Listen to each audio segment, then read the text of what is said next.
mucha gente, mucha gente, son 2 o 3 que hacen opinión en los medios de comunicación y sobre todo en las redes sociales, que hablaron del discurso del presidente, que había una parte que había sido copiada prácticamente o plagiada del discurso Yo tengo un sueño de Martin Luther King Jr.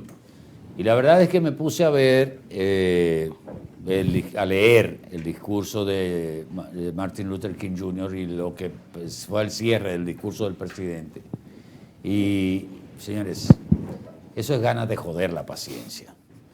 Porque probablemente el modelo, que no es un modelo exclusivo de ninguno, de nadie, porque es un modelo que se utiliza en oratoria, yo diría que frecuentemente para elevar el tono de un discurso. O sea, la gente no sabe, quizás no, porque no tiene todo ese conocimiento, que los discursos, principalmente los discursos políticos y sobre todo los discursos presidenciales, tienen diferentes colores y matices. Inclusive hasta en la misma redacción, que como se usa el teleprompter ahora, hay un momento en que te ponen unas letras amarillas, otras letras rojas, para decirte en qué tono tú tienes que decir esa parte del discurso.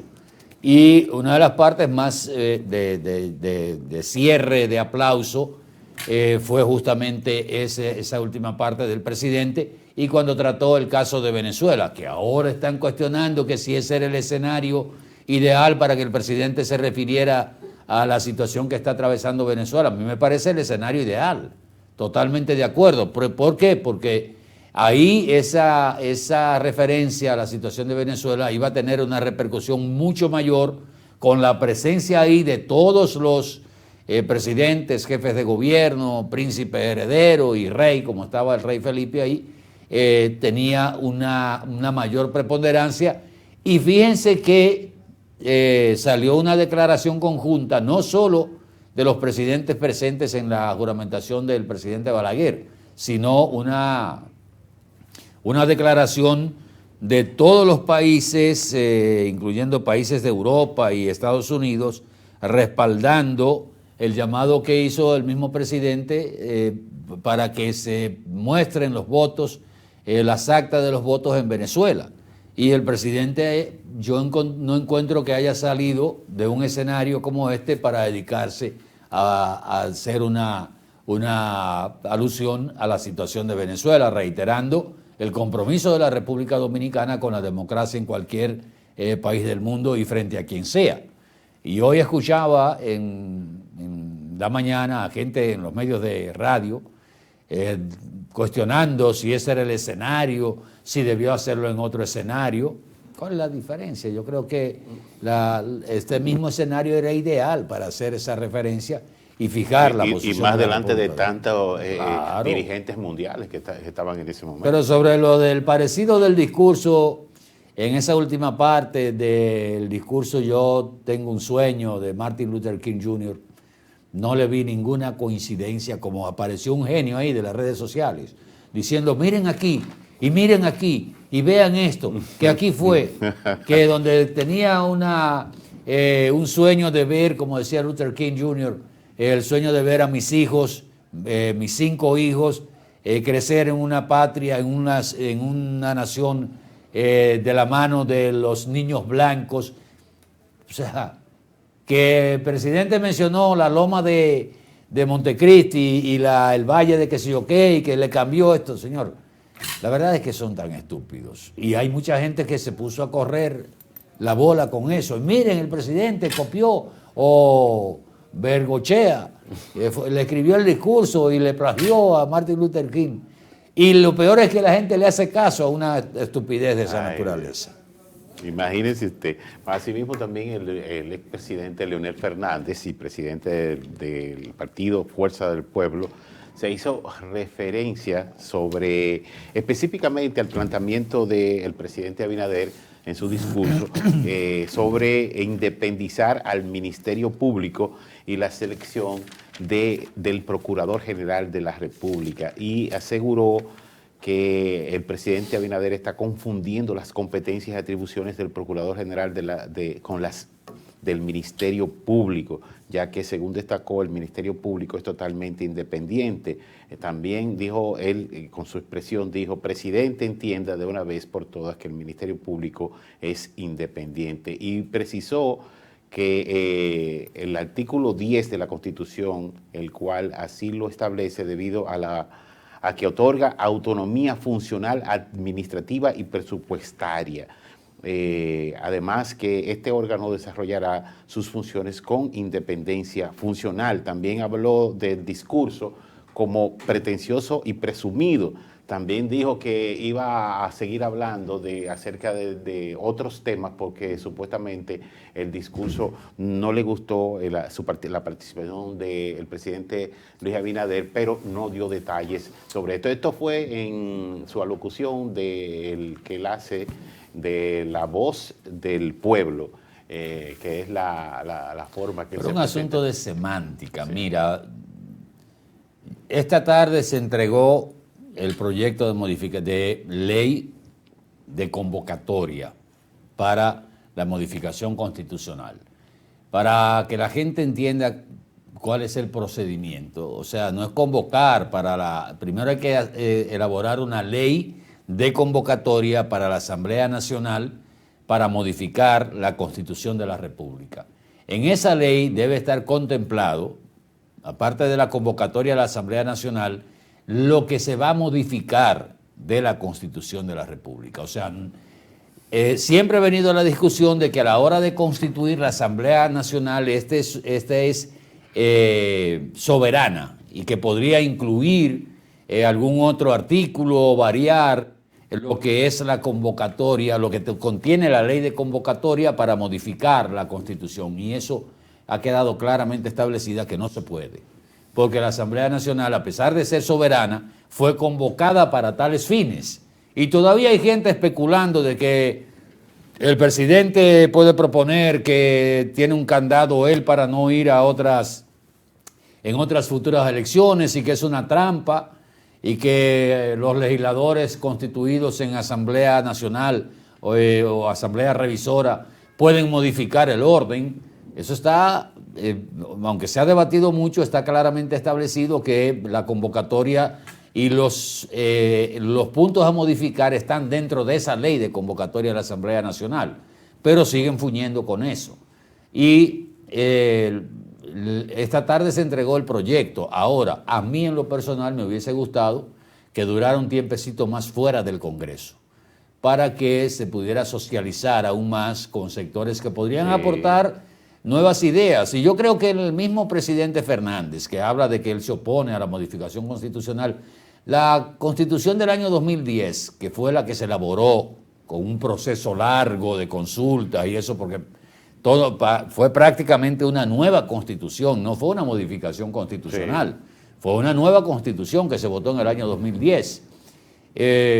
No es considerada una de las constituciones más completas de toda el área, pero no es, ¿cómo te digo? No es que no se pueda agregar cosas, porque es cambiante, esto es una dinámica. Y después de usted hacer una constitución o unos estatutos de una compañía o una empresa, usted se da cuenta que faltó algunos detalles con la práctica. Y en la práctica hemos visto que el artículo que establece la duración del presidente en ejercicio, que ha sido cambiada 35 veces, de las últimas 40 modificaciones. De las 37 modificaciones, 35 han sido para cambiar el periodo presidencial. Exacto. No ha sido efectiva porque no lo han respetado. Entonces yo creo que ese es un legado que no solo el presidente de la República está interesado en que sea así, también la oposición debía estar interesada. Sí. A menos que usted no pretenda perpetuarse en el poder cuando llegue, que se la pongan difícil. Porque ahora mismo está claro el 2 y no más, y nunca más. Pero así estaba claro el 1 y 1 por el medio, y Danilo la modificó en el 15 en base a la Constitución, a la metodología de modificación de la Constitución del año 2010. O sea que es un partido que alcance, por ejemplo, la mayoría que va a tener el PRM, que tiene ya, perdón, porque hoy estamos a 19 de agosto, que tiene el PRM, hace con una modificación, como está la Constitución ahora, hace la modificación que se le pegue su realísima gana. Porque no tiene las 3/4 partes, no las 2/3, sino las 3/4 partes de la matrícula congresual. Tiene todo el poder. Entonces, si queremos limitar ese poder y ponerlo un poco más difícil, yo no veo por qué el presidente Leonel Fernández y los otros sectores se pueden oponer. En vez de sumarse. En vez de sumarse y también y aportar, ser parte de aportar y decir, señores, vamos a aprovechar este momento de la reforma constitucional propuesta por el presidente para incluir tal cosa en la Constitución, que es un legado que dejó Leonel Fernández y que mientras más se mejora, la gente dice la Constitución de Leonel Fernández del año 2010, no hablan de la Constitución de Danilo Medina del 2015. Y todo el mundo se hace referencia a la Constitución del año 2010. Entonces yo creo que es un error el no sumarse. Porque no me voy a prestar al juego del presidente. Es todo lo contrario. Enriquezca esa propuesta, participe y diga hasta con lo que usted por no lo esté de menos acuerdo. vamos a suponer que no le hagan caso a la propuesta de él. Pero deja aceptada la posición. Sí, deja aceptada su posición. Eso es muy interesante. Y en este país los políticos son así, que nada les gusta y prefieren callar para después criticar. Estoy buscando aquí algo de lo que usted envió, que no he usado nada. Eso veo. Porque usted... Mire, ¿sabes cuánto? Porque aquí no hemos hablado nada del paso de Ernesto, pero en Puerto Rico, señores, el daño que le hizo a la agricultura, no sé cómo van a poder resarcir ellos ese daño que le hizo Ernesto a la agricultura. Estamos hablando de más de 23 millones de dólares que le... Es una caballada. ¿Cómo es? Es una caballada. La verdad que nos hemos acostumbrado a que los millones no son nada. Porque oye, como dice usted, que 23 millones de dólares. Multiplícamelo por 60, Cristian, por favor, para ver cuántos son. Pero Estados Unidos declaró a Puerto Rico zona de desastre. Ya por los fondos federales le llega más de ahí. Claro Sí. que... pero estamos hablando del daño. Y ese solamente estamos hablando del daño en la agricultura. Ellos no han hablado del daño que le hicieron porque había más de 1,5 millones de personas sin electricidad. Miren, la semana pasada la Organización Mundial de la Salud declaró de emergencia la famosa viruela del mono. Y en África se han detectado más de 18.700 casos desde principio de este año. Ya en Haití se han identificado más de 12 casos de viruela del mono y el continente africano está enfrentando ahora mismo la propagación de una nueva cepa que es más mortal que la que se ha conocido hasta ahora y mucho más transmisible que la que conocemos hasta ahora, de la viruela del mono. O sea, primero la tasa de letalidad es más alta y la transmisibilidad también es mucho más alta. Quiere decir que es mucho más contagiosa y de acuerdo a estas informaciones que estamos viendo sobre la viruela del mono, creo que es tiempo que las autoridades de salud o las autoridades sanitarias de la República Dominicana tomen medidas más rigurosas de controles para detectar cualquier brote de esta enfermedad que, de acuerdo a las informaciones que se han dado, y específicamente de la Agencia de Salud de la Unión Africana, África CDC, como se conoce, en lo que va de este año se registraron 3.101 casos confirmados, 15.636 sospechosos y 541 muertes por la enfermedad en los países del continente africano. Y ustedes saben que ya somos una aldea global, que cualquier cosa que pase en cualquier país, un vuelo nos trajo a el paciente italiano, el primero que se conoció aquí con la COVID-19. Y tenemos ahí unos vecinos que tienen bastante relación con el continente africano.